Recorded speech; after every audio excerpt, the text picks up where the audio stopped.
Каков епилог ќе добијат двете спротивставени иницијативи околу неизградбата на мини хидроцентралата на Мала река на само неколку стотини метри над низиниот влив во браната градче и дилема која кочанската јавност ја следи со голем интерес.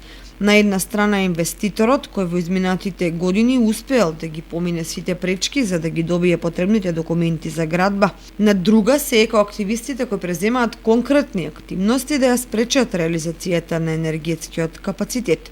Првиот сега во рака ги има сите адути да ја гради мини хидроцентралата, а доколку биде спречен да бара и добие дебело обештетување од општината или државата.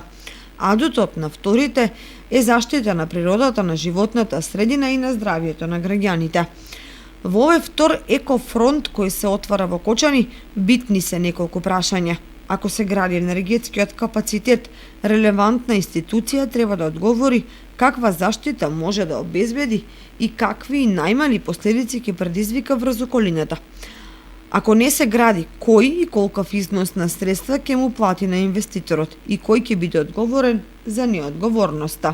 Неодамнешната средба на активистите од Одборот на здрав живот во Кочани со представници на Министерството за животна средина и на парламентот најавуваа дека проблемот ќе се решава и во Републичкиот парламент, што му дава посериозна димензија, но и надеж дека екологистите ќе ја добијат и оваа битка.